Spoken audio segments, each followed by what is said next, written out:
all the way back since guns were guns and people started realizing what they could do with them. People have been trying to shoot further and further and further, and they achieved that goal until human eyesight became the biggest limiting factor in how far someone could shoot. Somebody somewhere along the way gets a genius idea, and he's just going to strap a telescope to the top of his gun, show his buddies what's what. Now, from that, scopes have really shown up to the party. They're not the only ones. We have red dots, prisms, holographics, different categories into each of those, as well as others. We're not going to cover all of them here. What we are going to do, we're going to cover some of the basics, some of our more mainstream options, our red dot, our prisms, our holographics, and our scopes. We're going to go over some of those. We're going to see what options we may want on our gun, why we may want them, which options are better than others for specific tasks. And that's what we're going to go over on this episode of Ask Gunsmith. Let's get into it.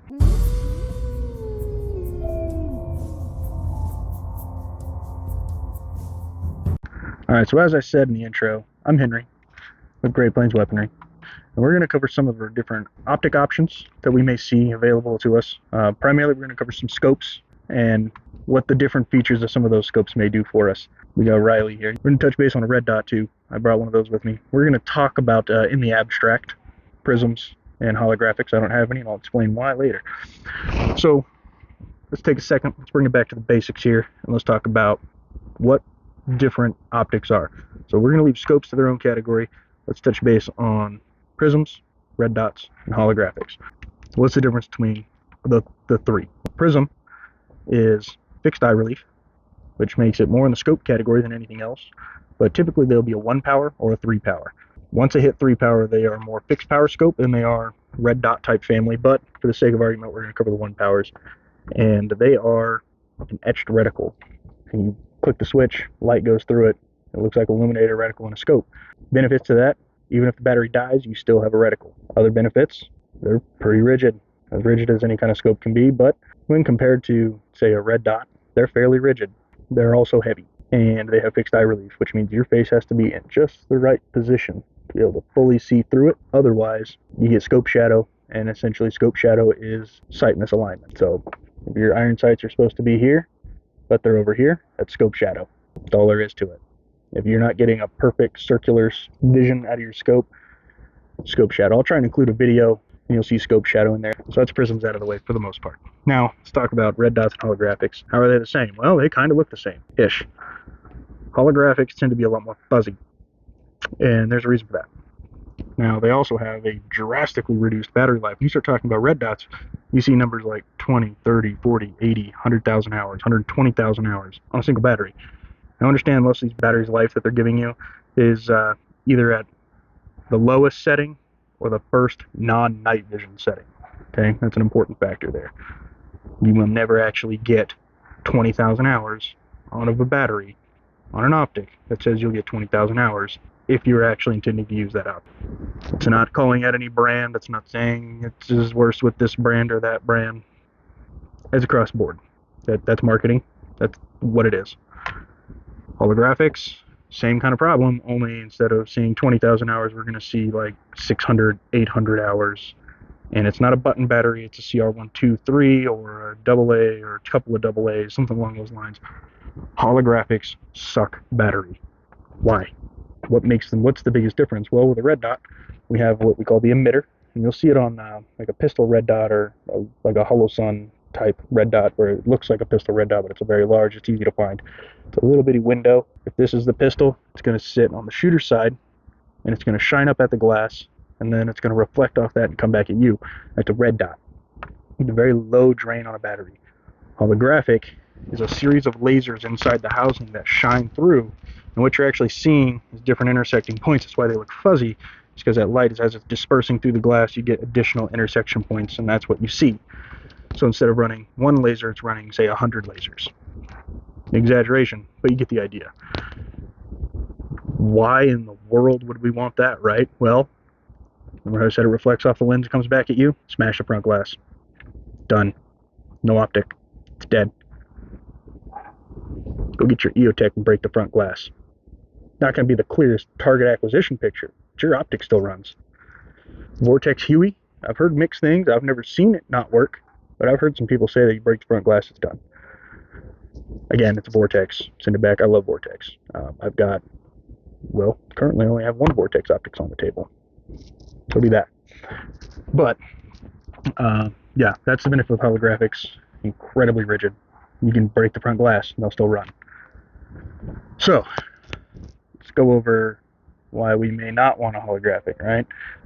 Well, they are heavier typically than a red dot. They're more aligned with the prism weight.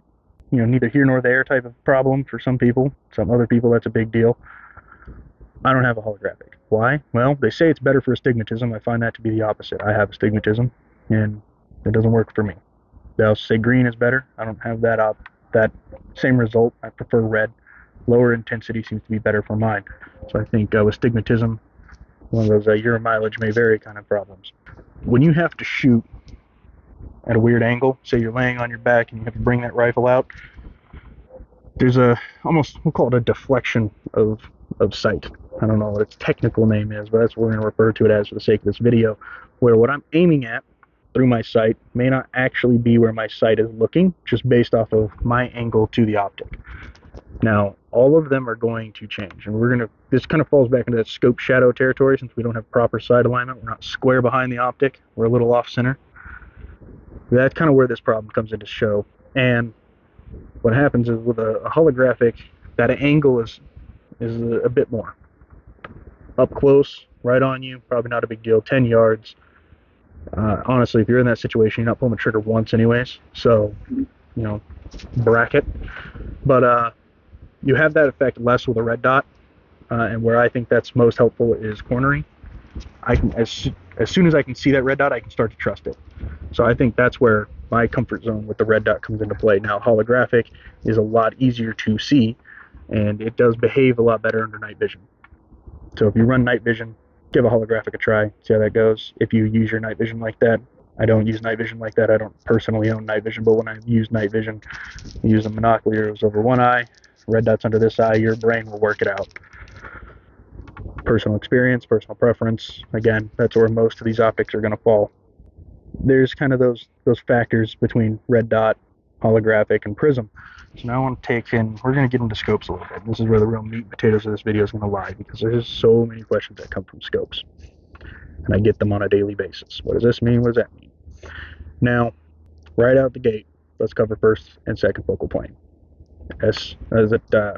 FFP and SFP. First focal plane, FFP. Second focal plane, SFP. So all that means is where the reticle is. The reticle is on the first focal plane. It is the first focal point between the target and your eye, meaning it's on the same plane as the target. Second means it's behind that focal point, so it's actually in the focus of the lens. That is closest to your eye, your optical lens, as opposed to your objective lens. Objective lens is towards the objective. Ocular lens is closest to the eye, ocular. One is not better than the other for most intensive purposes here. In practice, you may find that to be different for you. Again, preference. I prefer a first focal plane on my target rifles. Anything that I need to do rapid acquisition for, primarily range estimation. As I zoom in on a first focal lens, my reticle grows in relation to my target. So at my lowest, so for sake of argument, my AR here goes 2 to 10, meaning times 2 to times 10 magnification.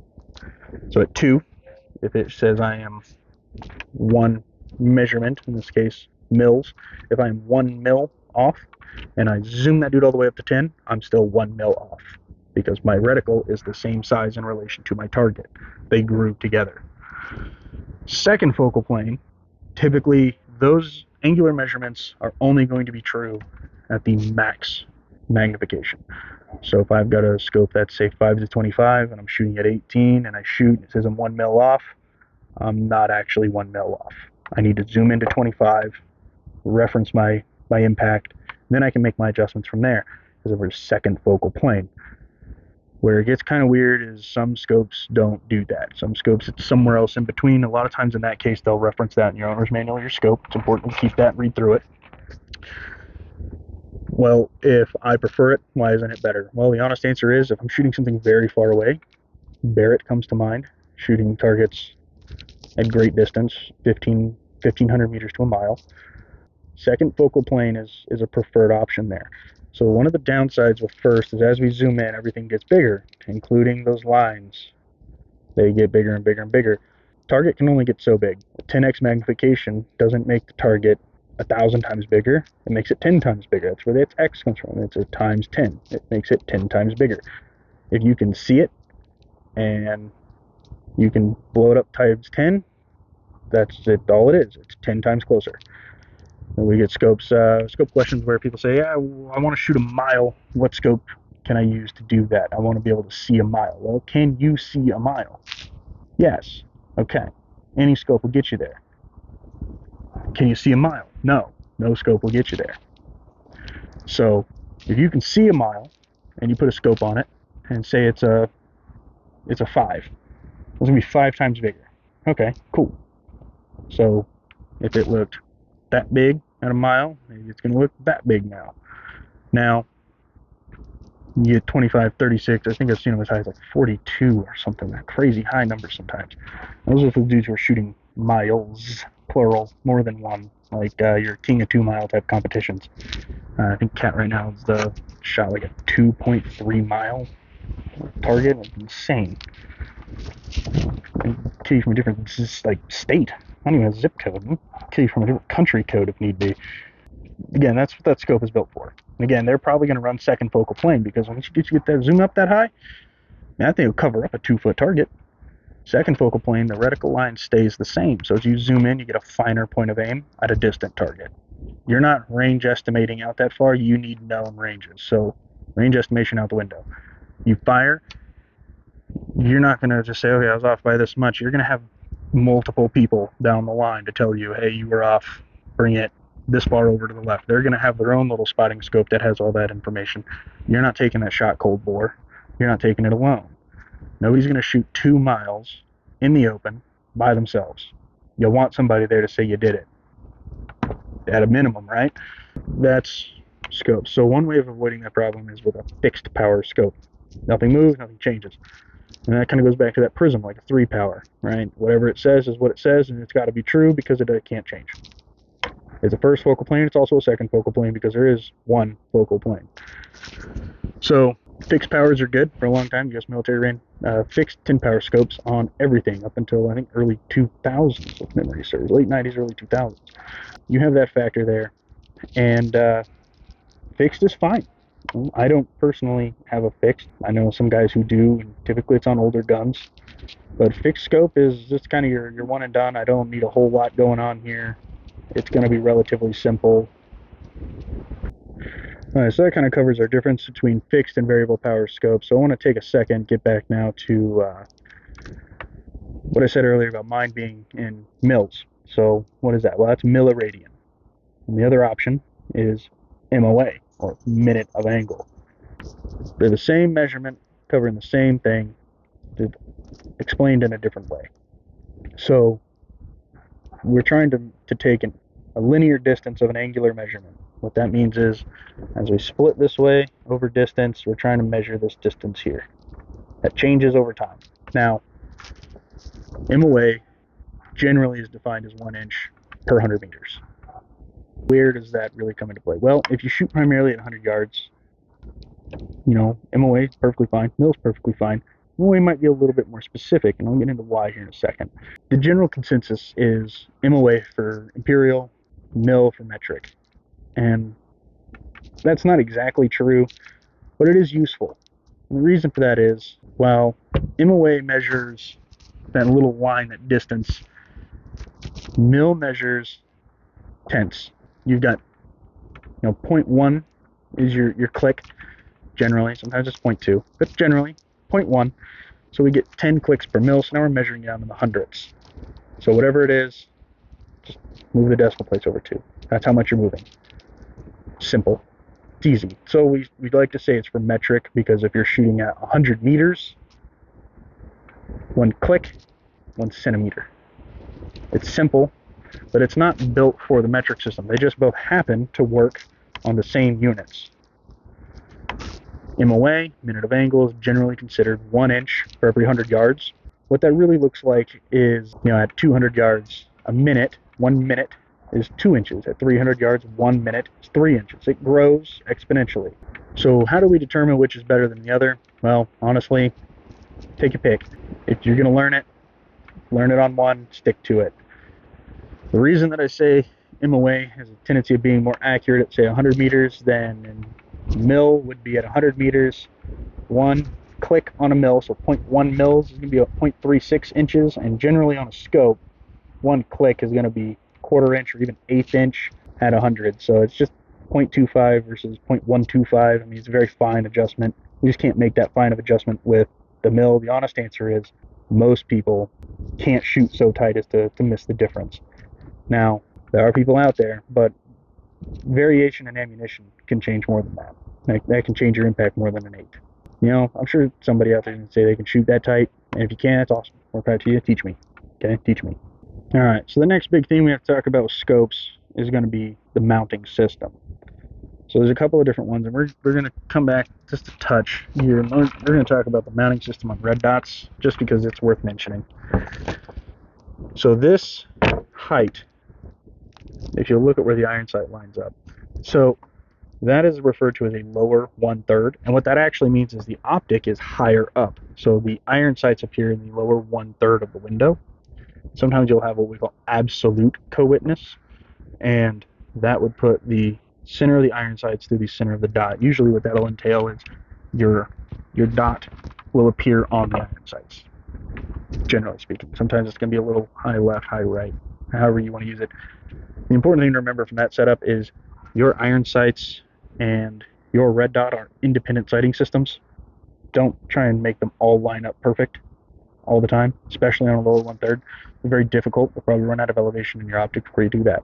Absolute co-witness is nice if you have flip-up sights, because it helps you stay down inside the gun. You can sight through it. It's always there. If it goes out, snap your iron sights up, and you're at your cheek weld, we call it, and that helps with keeping everything in alignment, keeping familiarity. If you have fixed sights, such as I do, you can run an absolute co-witness with your fixed iron sights. I did it for a long time, and one nice thing about that with astigmatism is as you look through that rear peep, it does rein that starburst in ever so slightly. It helps with that, at least it helped me with that. Downside of that is I have to be in my sights all the time. So the lower 1/3, I can use my optic as much as need be, and if it goes out, I just drop my head and I'm in my iron sights. That's the benefit of fixed iron sights, so they're faster in that regard. Kind of the benefit there, the mounting systems. You'll kind of find that true with holographics. Prisms, you really don't get co-witness just because of the fixed eye relief. And then once you move into like reflex sights, they kind of fall in the same category as red dots. And then once you get into scopes, you'll typically find that by the time you get proper eye relief out of your scope, it is covering up your iron sight. So maybe a flip-up iron sight, but it's probably going to be covered by a scope. If you still want access to those iron sights, I would encourage you to put a quick detach system on your scope, much like I did with my hunting rifle. So if we look at this here, I have access to my iron sights, but if ever I wanted to put the scope on, I flip my switches and my scope is on. Now, I cannot see my iron sights underneath my scope. In this case, they're up here in the front. So I flip my switches, take my scope off, and I have iron sights. That's a quick detach system. The important thing with scopes and a quick detach system, though, to remember here is that once that scope comes off, and when you put it on, it must be in the exact same place at the exact same torque. And if you mess that up, you've lost 0. Now, benefit of the system I have is you roll those cams back, they lock it in, it's always going to be in the same place, the only place they can go. They're advertised as holding about a quarter minute, true to aim, and I find that to be, for the most part, true. I think my ammunition deviates more than that. I would prefer that system. Now, you'll find this system here is called a cantilever style scope mount. And you'll find a traditional scope mount, which is going to be rings to rail. Now, you'll notice those are on very different guns, and there's a reason for that. So the main reason for it is height over bore. When we look at the AR, look where the top of the rail is in comparison to where you would put your cheek. it'd be very difficult to get your face much lower than where I've got this guy. So what that looks like when I get in the scope is I'm right here, and this is good for me. So from here, I can do anything I need to do. I've got proper sight alignment. Now, what I've had to do with this particular rifle is build up quite a cheek rest on it. And the reason for that being, again, make sure I actually get in here so I'm not lying to anybody. When I get in here, I'm right in it. I'm good to go right here. But you'll notice this has an extra rail on it, and that raises it up significantly. Now, the reason I did that was I don't like 22's little 3/8 dovetail mounts. I don't think they're very strong. Now, to 22, it's not like it's going to beat itself to death, but I really prefer a Picatinny, and this gives me full use of that 3/8 dovetail, and then I can mount my Picatinny rings to it. Now, I did have to try and slam that as much as I could to help buy up some of that space back, but if you go and you look at something like this here, this being our cheek well, now we're right through the bore, so by the time the scope gets mounted, we're up here. So cantilever on something like this would put my scope like way off the top. Not ideal. But if I was to put a traditional scope mount on this guy, let's see if we can mock this up real quick. It would sit about that high. Let's see. There we go.